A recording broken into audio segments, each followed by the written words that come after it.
अशोक खरातनं मुंबईत नाही, पुण्यामध्ये 1-2 नाहीत 7 बंगले खरेदी केले होते आणि अशोक खरातची याच 7 बंगल्यांची किंमत जवळपास 100 कोटींच्या घरात होती असं आता प्राथमिक तपासात समोर आलंय।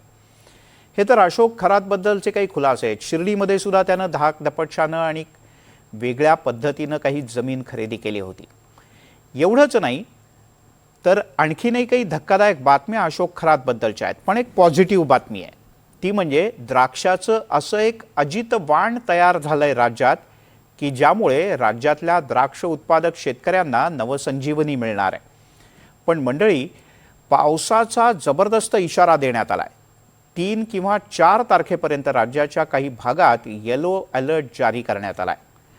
आणखीन एक मोठी बातमी, ती म्हणजे शिर्डीच्या विमानतळावर एक विमान बराच वेळ घिरट्या घालत होतं आणि लँडिंग करता आलं नाही, म्हणून त्याने गुजरातमधला विमानतळ गाठला। या आणि अशा काही महत्त्वाच्या बातम्यांचा आमच्या राज्यभरातल्या प्रतिनिधींनी घेतलेला आढावा पाहूयात। हादरून सोडणाऱ्या अशोक खरात प्रकरणात धक्कादायक खुलासा झाला आहे। नाशिकमधील काही प्रतिष्ठित डॉक्टर या गुन्ह्यात सामील असल्याचे संकेत मिळत असून त्यांच्यावर विशेष तपास पथकाची करडी नजर आहे। एनडीटीव्ही मराठीला मिळालेल्या विश्वसनीय माहितीनुसार या प्रकरणात अत्यंत गंभीर आणि संतापजनक बाबी समोर येण्याची शक्यता आहे। तपास यंत्रणांना संशय आहे की पीडित महिलांना आपल्या जाळ्यात ठेवण्यासाठी अशोक खरात हा काही डॉक्टरांच्या सल्ल्याने औषधांचा वापर करत होता। यामध्ये 2 प्रमुख मुद्दे येत आहेत। महिलांना गर्भधारणा होऊ नये म्हणून त्यांना डॉक्टरांच्या सांगण्यानुसार काही गोळ्या आणि औषधं दिली जात होती का, याचा तपास आता सुरू झाला आहे। तसेच महिलांना आपल्या नियंत्रणात ठेवण्यासाठी किंवा त्यांना संमोहित करण्यासाठी काही विशिष्ट औषधांचाही वापर केला जात होता का, हा प्रश्न आता उपस्थित होतो आहे। या प्रकरणात नाशिकमधील काही मोठ्या हॉस्पिटलमधील डॉक्टरांची नावे समोर येण्याची शक्यता आहे। जर डॉक्टरांनी खरातला असे बेकायदेशीर कृत्य करण्यासाठी औषधं पुरवली असतील किंवा सल्ला दिला असेल तर त्यांच्यावरही कठोर फौजदारी कारवाई होऊ शकते। एसआयटीने काही डॉक्टरांची यादीच तयार केली असून लवकरच त्यांची चौकशी होण्याची शक्यता आहे। सूत्रांनी दिलेल्या माहितीनुसार एक सोनोग्राफी सेंटर आणि एक मेडिकल स्टोअरही तपास यंत्रणांच्या रडारवर आहे। सोनोग्राफी सेंटरवर गर्भलिंग निदान चाचण्या केल्या जात होत्या का, असा देखील संशय आहे। एसआयटीच्या तपासात याआधीच अनेक धक्कादायक गोष्टी उघड झाल्या आहेत। आता हा तपास वैद्यकीय क्षेत्राकडे वळल्याने या गुन्ह्याचे स्वरूप अत्यंत गंभीर झालेले आहेत। महिलांच्या आरोग्याशी खेळणाऱ्या या रॅकेटमध्ये नेमके कोण सहभागी आहेत, याचा लवकरच उलगडा होण्याची चिन्ह आहेत। बलात्कार आणि लैंगिक अत्याचार प्रकरणात अटक असलेल्या भोंडू अशोक खरातचे रोज नवनवीन कारनामे समोर येत आहेत। अशोक खरातची किळसवाणी कृत्य समोर येऊन सुद्धा त्याच्या बायकोने पाठराखण केली होती। पण आता जमीन बळकावल्या प्रकरणी खरातची बायको पुरती अडचणीत सापडली असून शिर्डी पोलीस स्टेशनमध्ये गुन्हा दाखल झाला। लवकरच पोलीस खरातच्या बायकोला अटक करण्याची शक्यता आहे। अशोक खरात यांनी शिर्डीतील शेतकऱ्याची जमीन बळकावल्या प्रकरणी पोलिसांनी 2 जणांना अटक केली आहे। अटक केलेल्या 2 आरोपींना राहता न्यायालयाने 3 दिवसांची पोलीस कोठडी सुनावली आहे। या प्रकरणात अशोक खरात आणि त्याच्या पत्नीसह इतर 5 जणांवर शिर्डी पोलीस ठाण्यात गुन्हा दाखल करण्यात आला आहे। रावसाहेब गोंदकर या सामान्य शेतकऱ्याला सावकारकीच्या पाशात अडकवून त्याची कोट्यावधीची जमीन खरातने बळकावली आहे। या प्रकरणात लवकरच शिर्डी पोलीस खरातच्या पत्नीला अटक करण्याची शक्यता आहे। दोघा आरोपींना न्यायालयात हजर केलं असता 3 दिवसाची पोलीस कोठडी मिळाली आहे। या गुन्ह्याचा सविस्तर तपास शिर्डी पोलीस करत आहेत। जे काही पैशांचे व्यवहार आहेत तो तक्रारदार आहेत त्याला सावकारकीच्या नात्याने पैसे दिले होते, त्यामध्ये अशोक खरात आणि त्याच्या बायकोचे नाव आहे। त्यामुळे अशोक खरात याच्या बायकोचे या प्रकरणात नाव असून गुन्हे दाखल आहेत आणि अटक होऊ शकते। या प्रकरणात तपास करणारे पोलीस अधिकारी काय भूमिका घेत आहेत त्यावर सगळं अवलंबून ठरणार आहे। बंधुबाबा अशोक खरातच्या नादाला लागणं दोघांना चांगलंच महागात पडलंय। शिर्डीतील 4 एकर भूखंडाबाबत अशोक खरातसह 5 जणांवरती गुन्हा दाखल झाला आहे। यातील खरातचा साकुरी येथील खास साईभक्त अरविंद पांडुरंग बावके आणि जमीन व्यवहारातील शिर्डीतील मध्यस्थी किरण नानासाहेब सोनवणे या दोघांना अटक करण्यात आली असून त्यांना राहता न्यायालयात हजर करण्यात आले। जमीन मूळ मालक शेतकरी रावसाहेब नानासाहेब गोंदकर यांनी दिलेल्या फिर्यादीवरून हा गुन्हा दाखल करण्यात आला असून 5 जणांवरती हा गुन्हा दाखल करण्यात आला आहे। खरातच्या या नव्या प्रकरणामुळे पुन्हा एकदा खरातच्या जमिनी प्रकरणाची मोठी चर्चा सुरू झाली आहे। शिर्डीलगतच्या निघोज भागातील गट नंबर 106-2 या जमिनीचा संशयास्पद व्यवहार झाल्याची बाब समोर आली होती। त्यानंतर कॅप्टन अशोक कुमार एकनाथ खरात, त्याची पत्नी कल्पना अशोक कुमार एकनाथ खरात, त्याचा खास जो भक्त होता अरविंद बावके मध्यस्थी किरण सोनवणे, अशोक परबत, तांबे अशा एकूण 5 जणांवरती सावकारकी कायद्याअंतर्गत गुन्हा दाखल झालाय। याचा सखोल तपास केल्यानंतर आणखीन यामध्ये कोण कोण आहे आणि अशोक खरातचे आणखीन असे किती प्रकरण आहे ते बाहेर येण्याची शक्यता वर्तवली जाते। मध्यपूर्वेत युद्ध सुरू होऊन महिना लोटलाय। या युद्धामध्ये अमेरिकेने अब्जवधींचा खर्च केलाय। या खर्चाची चिंता आता अमेरिकेचे अध्यक्ष डोनाल्ड ट्रम्प यांना सतावू लागली आहे। परिस्थिती इतकी बिकट आहे की अमेरिकेवर आखाती देशांकडून पैसे मागण्याची वेळ आली आहे। व्हाईट हाऊसच्या माध्यम सचिव कॅरोलिन लिव्हिट यांनी याबद्दल अमेरिकेची भूमिका स्पष्ट केली आहे। कॅरोलिन लिव्हिट यांनी माध्यमांच्या प्रतिनिधींशी संवाद साधताना तब्बल 3.5 दशकांपूर्वी झालेल्या युद्धाचा उल्लेख केला। 1990 आणि 91 मध्ये पर्शियन आखातात झालेल्या युद्धाचा बहुतांश खर्च सौदी अरेबिया, कुवेत आणि UAE केला होता याची आठवण करून दिली। गेल्या महिनाभरापासून सुरू असलेल्या युद्धाचा खर्च अमेरिकी आखाती देशांवर टाकू शकते, तसं स्पष्ट संकेत ट्रम्प यांनी आधीच दिले आहेत। गेल्या महिनाभरात आखाती देशांचं दुहेरी नुकसान झालंय। बहुतांश आखाती देश सुरक्षेसाठी अमेरिकेवर अवलंबून आहेत, पण गेल्या महिनाभरात अमेरिकेला त्यांचं संरक्षण करण्यात अपयश आलंय। याच महिनाभराच्या कालावधीत आखाती देशांचं खनिज तेलाचं उत्पादन घटलंय। होर्मुझ सामुद्रधुनीतील वाहतूक जवळपास ठप्प असल्यानं तेलाची निर्यात कमी झाली आहे, त्यामुळे आखाती देशांना दुहेरी धक्का बसलाय। त्यात आता अमेरिकेने युद्धाचा खर्च वसूल केल्यास आखाती देशांना तिहेरी धक्का बसण्याची शक्यता आता वर्तवली जाते आहे। अमेरिका आणि इस्रायलनं इराणवरती जेव्हा हल्ला सुरू केला, युद्ध सुरू झालं, हे युद्ध लवकरच संपेल असं अमेरिकेचे राष्ट्राध्यक्ष डोनाल्ड ट्रम्प यांना वाटलं होतं। पण सध्या युद्धाची परिस्थिती बघता हे युद्ध इस्रायल आणि अमेरिकेच्या बाजूनं झुकलेलं नाही आहे अशी परिस्थिती आहे। त्यामुळे या युद्धानं दुसऱ्या महिन्यात प्रवेश केला आहे। अशी परिस्थिती असताना एकंदरीतच जगाची चिंता वाढवणारी एक बातमी या युद्धाच्या दरम्यान पुढे आलेली आहे। इराणच्या हॉर्मुझ प्रांताचे गव्हर्नर जे आहे त्यांनी एक विधान केलं आहे। त्यांना असा प्रश्न विचारण्यात आला की जर इराणवरती अणुहल्ला झाला तर इराणचं सरकार, इराणची संरक्षण यंत्रणा आणि इराणचं जे सध्या जो कारभार जे लोक बघतायत ते हा हल्ला आणि यातून त्यांच्या नागरिकांची सुरक्षितता करण्यासाठी त्यांच्याकडे काय तयारी आहे असा प्रश्न हॉर्मुझ प्रांताच्या गव्हर्नरला विचारण्यात आला। तेव्हा त्यांनी असं उत्तर दिलं की जर इराणवरती अणुहल्ला झाला तर इराण अमेरिकेला एक मोठं सरप्राईज देईल आणि हे सरप्राईज इतकं भयंकर असेल की कोणी त्याची कल्पनाही करू शकणार नाही। त्यामुळे या वाक्यानं अनेकांची चिंता वाढवली आहे। त्यासोबतच हॉर्मुझ सामुद्रधुनी जिथून तेलाची वाहतूक होणं अत्यंत महत्त्वाचं आहे, जगासाठी महत्त्वाची आहे, त्याच ठिकाणचा सुद्धा तिढा अद्यापपर्यंत सुटलेला नाही आहे। त्यामुळे हॉर्मुझ सामुद्रधुनीचा जो प्रश्न आहे तो लवकरच निकाली काढला जाईल असंही डोनाल्ड ट्रम्प यांनी सांगितलं आहे।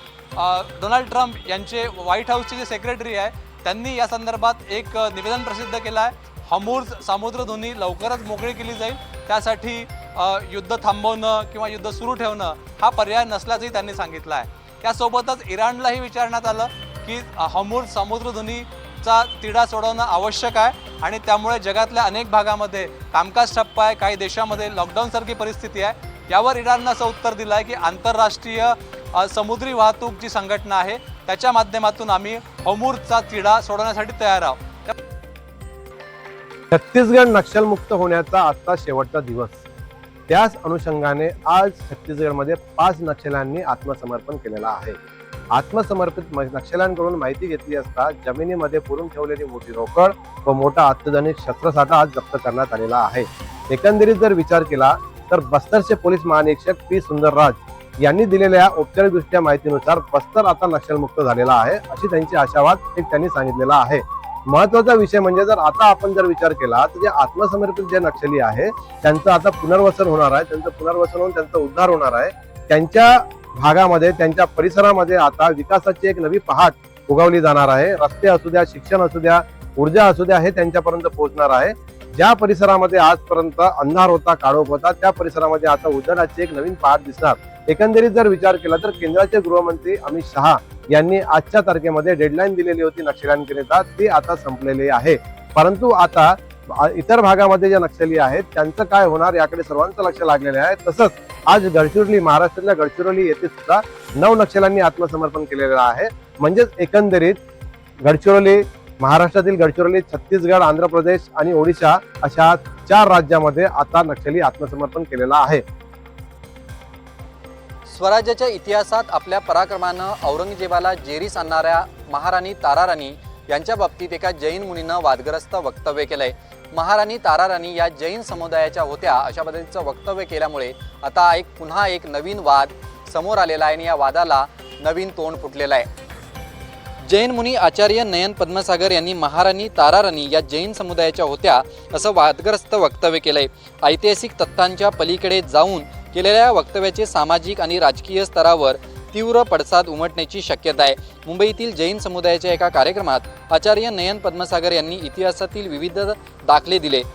यावेळी त्यांनी मोहम्मद घोरी आणि मेवाडच्या राणीचा उल्लेख केला. मात्र चर्चेचा विषय ठरला तो म्हणजे छत्रपती संभाजी महाराज आणि औरंगजेब यांच्या काळातील उल्लेख. औरंगजेबाने छत्रपती संभाजी महाराजांचे हाल केले, त्यावेळी त्याला रोखण्यासाठी आणखी एक जैन महाराणीचा जन्म झाला आणि त्या म्हणजे ताराराणी असं वक्तव्य आचार्य यांनी केलंय. संस्कार आणि संस्कृतीच्या रक्षणासाठी हातात तलवार घेणं हाच धर्म असल्याचं सांगताना त्यांनी ताराराणींचा थेट जैन समुदायाशी संबंध जोडलाय. आचार्य नयन पद्मसागर यांच्या या विधानावर इतिहास अभ्यासकांनी समाधान व्यक्त केलंय. महाराणी ताराराणी या कोणत्या कुळातील होत्या हे महाराष्ट्राला नव्यानं सांगण्याची गरज नाही असं इतिहासाच्या अभ्यासकांनी ठामपणे सांगितलंय. एखादी महापराक्रमी व्यक्ती आपल्या कुळातील असावी असं वाटणं गैर नाही, मात्र इतिहासात नसताना अशा पद्धतीचं विधान करणं चुकीचं असल्याचं इतिहासकांनी म्हटलंय. कुठचाही संदर्भ किंवा दाखला हातात नसताना अशा पद्धतीचे विधान करणं चुकीचं असल्याचं इतिहास संशोधक इंद्रजित सावंत यांनी केलंय. त्याचसोबत हा वाद लवकर मिटेल अशा पद्धतीची अपेक्षाही त्यांनी व्यक्त केलेली आहे. पुण्याच्या इंदापुरात द्राक्षतज्ञ राजेंद्र वाघमोडे यांनी तब्बल 10 वर्ष संशोधन करून द्राक्षाची नवी जात विकसित केली आहे. या नवीन संशोधित वाणाला राज्याचे दिवंगत नेते अजितदादांचं नाव देण्यात आलंय. पुण्याचा इंदापूर तालुका हा कायम बागायत तालुका म्हणून ओळखला जातो. विशेष म्हणजे ऊसाचं कोठार म्हणून या तालुक्याची ओळख आहे. मात्र अलीकडे या तालुक्यानं फळबागायतीमध्येही आपला वेगळा ठसा उमटवलाय. द्राक्ष शेतीत गेले 18 वर्ष काम करत असलेल्या कृषीतज्ञ राजेंद्र वाघमोडे यांनी आता द्राक्षाच्या शेतीत नवी क्रांती केली आहे. तब्बल 10 वर्ष संशोधन करून वाघमोडे यांनी द्राक्षाच्या नवीन वाणाचा शोध लावलाय आणि या वाणाला दिवंगत उपमुख्यमंत्री अजित पवार यांचं नाव दिलंय. काळ्या वाणाच्या द्राक्षांमध्ये शरद सीडलेस, नानासाहेब पर्पल आणि जम्बो द्राक्षांचा समावेश होतो. आता याच काळ्या वाणाच्या द्राक्षांमध्ये अजित सीडलेसची भर पडली असून हा नवीन संशोधित वाण द्राक्ष उत्पादकांसाठी अधिक फायद्याचा ठरतोय. द्राक्षांच्या शेतीमध्ये प्रतिवर्षी उत्पादन मिळेलच असं नाही. काही जातींमध्ये वातावरणातील बदलांमुळे फलधारणा होत नाही आणि याचा फटका द्राक्ष उत्पादकांना बसतो. मात्र राजेंद्र वाघमोडे यांनी संशोधित केलेल्या अजित सीडलेस जातीच्या वाणाला दरवर्षी फलधारणा होते आणि वर्षातील कोणत्याही एका हंगामात याचं उत्पादन घेता येतं असं वाघमोडे यांचं म्हणणं आहे. विशेष म्हणजे अजित सीडलेस जातीची द्राक्ष खाण्यासाठी आणि बेदाणांसाठी उत्कृष्ट असल्याचं सिद्ध झालं आहे. मुंबई महानगरपालिकेच्या आयुक्तपदी सनदी अधिकारी अश्विनी भिडे यांची नियुक्ती करण्यात आली आहे. देशातील सर्वात श्रीमंत महापालिकेची धुरा आता एका महिला अधिकाऱ्याच्या हाती आली आहे. प्रशासकीय अनुभवाचा प्रदीर्घ वारसा आणि शिस्तबद्ध कामकाजासाठी ओळखल्या जाणाऱ्या अश्विनी भिडे यांची नियुक्ती महाराष्ट्र सरकारचा अत्यंत एक महत्त्वपूर्ण निर्णय मानला जात आहे. मुंबई महापालिकेच्या आयुक्तपदासाठी गेल्या काही दिवसापासून जोरदार राजकीय हालचाली सुरू होत्या. या पदासाठी असीम गुप्ता यांच्या नावाची उपमुख्यमंत्री एकनाथ शिंदे यांच्याकडून आग्रही मागणी केली जात होती. दुसरीकडे मुख्यमंत्री देवेंद्र फडणवीस हे अश्विनी भिडे यांच्या नावासाठी आग्रही होते. या 2 वरिष्ठ नेत्यांमधील चर्चेनंतर अखेर सोमवारी झालेल्या बैठकीत अश्विनी भिडे यांच्या नावावर शिक्कामोर्तब करण्यात आले. अश्विनी भिडे यांनी यापूर्वी मुंबईतील अत्यंत महत्वाकांक्षी अशा भूमिगत मेट्रो प्रकल्पाची जबाबदारी यशस्वीपणे सांभाळली आहे. मोठ्या पायाभूत सुविधांचे प्रकल्प वेळेत पूर्ण करण्याच्या त्यांच्या कौशल्यामुळे प्रशासनात त्यांचा दबदबा आहे. याशिवाय त्यांनी मुख्यमंत्री कार्यालयात सचिव म्हणूनही काम पाहिले असून देवेंद्र फडणवीस यांच्या विश्वासू अधिकाऱ्यांपैकी त्या एक मानल्या जातात. मुंबई महानगरपालिकेत अतिरिक्त आयुक्त म्हणून त्यांनी यापूर्वी काम केल्याने त्यांना नगर प्रशासनातील बारकाव्यांची चांगली जाण आहे. नव्या आयुक्त म्हणून पदभार स्वीकारताना अश्विनी भिडे यांच्यासमोरील मुंबईतील पावसाळ्यापूर्वीची कामे, रस्ते काँक्रिटीकरण आणि विविध प्रकल्प मार्गी लावण्याचे मोठे आव्हान असणार आहे.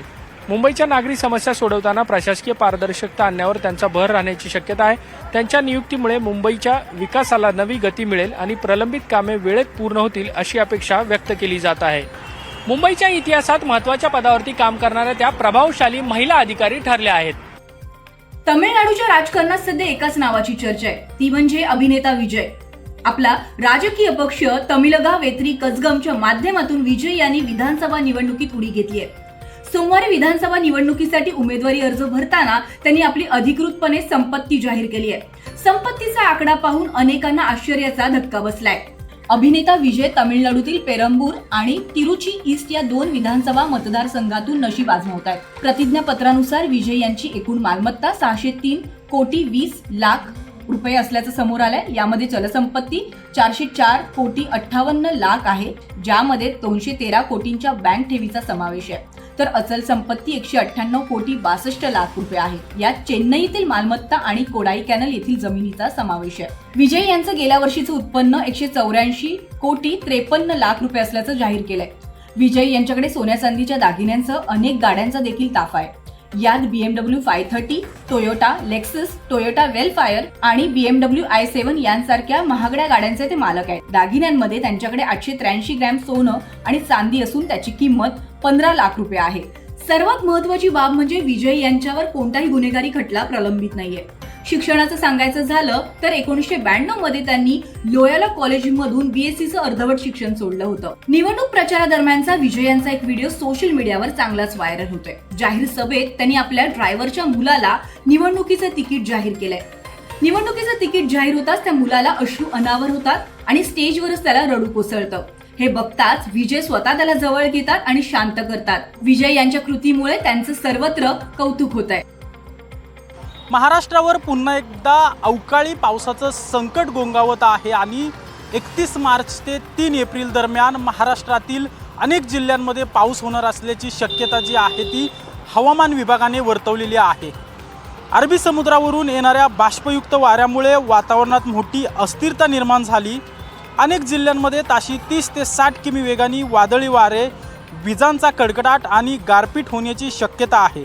विशेषतः पश्चिम महाराष्ट्र, मराठवाडा, विदर्भातील जिल्ह्यांना ऑरेंज आणि येलो अलर्ट जारी करण्यात आलेला आहे. सध्या रब्बी हंगामातील पिके काढणीच्या अवस्थेत असल्याने शेतकऱ्यांनी विशेष खबरदारी घेणे आवश्यक आहे. 1 एप्रिल रोजी राज्याच्या अनेक भागात येलो अलर्ट देण्यात आला आहे. यामध्ये सोलापूर, धाराशिव, लातूर, वाशिम, नांदेड, यवतमाळ, चंद्रपूर, रायगड याशिवाय रत्नागिरी, सिंधुदुर्ग, सांगली, कोल्हापूर, सातारा आणि मराठवाड्यातील बीड, परभणी, हिंगोली या जिल्ह्यांचाही समावेश आहे. खानदेशातील नाशिक, जळगाव, अहिल्यानगर या जिल्ह्यांचाही या येलो अलर्टमध्ये समावेश आहे. या सगळ्या ठिकाणी मेघगर्जना, विजांसह वादळी वारासह पावसाची शक्यता वेधशाळेने वर्तवली आहे. तर 2 एप्रिल रोजी जवळपास सगळ्या महाराष्ट्रात जोरदार वाऱ्यासह मेघगर्जनेसह पावसाची शक्यता वर्तवण्यात आली आहे. तर 3 एप्रिल रोजी जळगाव, मराठवाड्यात छत्रपती संभाजीनगर, वाशिम, जालना, परभणी, हिंगोली, नांदेड, तर विदर्भात यवतमाळ, चंद्रपूर, गडचिरोली या जिल्ह्यात मेघगर्जनेसह जोरदार पावसाची शक्यता वर्तवण्यात आली. शेतकऱ्यांनी शक्य असेल तर कापणी केलेली पिकं झाकावीत किंवा शक्य असेल तर सुरक्षित ठिकाणी हलवावीत असं आवाहन करण्यात आलं आहे. विजा चमकताना झाडाच्या खाली थांबू नये असं हवामान विभागाने सांगितलेलं आहे. त्यामुळे 31 मार्च ते 3 एप्रिल दरम्यान महाराष्ट्रातील बऱ्यापैकी जिल्ह्यांमध्ये हा पाऊस बरसणार आहे. हा अवकाळी पाऊस असणार आहे. त्यामुळे विजा पडण्याचं देखील मोठं संकट असतं. यावेळी शेतकऱ्यांसह सर्वच नागरिकांनी खबरदारी घ्यावी असं आवाहन करण्यात आलेलं आहे. उत्खननाच्या कामामध्ये एक खूप मोठं जे आहे या ठिकाणी जलसंधारणाचा एक साठा सापडलेला आहे. त्याच्यामध्ये जर पाहिलं तर जवळपास दगडाच्या जुन्या पायऱ्या सुद्धा सापडलेल्या आहेत. आपण एकंदरीत प्रकरण पाहिलं तर आर्किओलॉजिकल सर्व्हे ऑफ इंडियाच्या या पथकाने केलेल्या या महत्त्वपूर्ण शोधामुळे प्राचीन जलसंधारण तंत्रज्ञानावरती नवा प्रकाश पडत आहे. आर्किओलॉजिकल सर्व्हे ऑफ इंडियाच्या माहितीनुसार हा जलसाठा सुमारे 14.70 मीटर लांबीचा असून त्याची रुंदी 6.7 मीटरची आहे आणि 10.8 मीटर दरम्यान हे सर्व पसरलेले आहे. आतापर्यंत 5 मीटर खोलीपर्यंत उत्खनन करण्यात आले असून सुमारे 20 दगडी पायऱ्या आढळल्या आहेत. विशेष म्हणजे या बांधकामासाठी वापरलेली दगड बेटावरील नसून बाहेरून आणलेले आहेत असं प्राथमिक तपासामध्ये दिसून आलं आहे. तज्ज्ञांच्या माहितीनुसार एलिफंटा बेटावर मोठ्या प्रमाणात पाऊस पडत असला तरी खडकाळ भूभागामुळे पाणी जमिनीत मुरत नाही आणि मोठ्या प्रमाणात ते समुद्रात वाहून जातं. त्यामुळे अशा प्रकारचा जलसाठा रचना पावसाळ्यानंतर उपद्रवणाऱ्या पाण्याच्या टंचाईवर मात करण्यासाठी अत्यंत उपयुक्त ठरत आहे. हा जलसाठा मंदिराशी संबंधित नसल्यामुळे त्याला कुंड म्हणून वर्गीकृत करता येत नाही. मात्र त्याची रचना गुजरात आणि राजस्थानमधील पायऱ्यांच्या विहिरीप्रमाणे असल्याचे तज्ज्ञांचे म्हणणे आहे. अशी रचना साधारणपणे इसवी सन 7व्या शतकात सुमारास विकसित झाल्याचे तज्ज्ञांचे मानणे आहे. उत्खननादरम्यान प्राचीन जे व्यापाराचे महत्वाचे पुरावे समोर आले आहेत. इथल्या खोदकामात सुमारे 3000 वर्षापेक्षा जास्त हे असून अधिक जुन्या मातीच्या भांड्याचे तुकडे सापडले आहेत. याशिवाय 11 नाणी मिळाली असून त्यातील काही कलाचुरी राजवंश काळातील म्हणजे 6व्या किंवा 7व्या शतकातील असल्याचे समोर आले आहे. परंतु या बोटामुळे बेटावरील शोधामुळे त्या ज्या 1500 वर्षापूर्वी या ठिकाणी कुठेतरी व्यापार चालत असावा असं हे तज्ज्ञांचं म्हणणं आहे.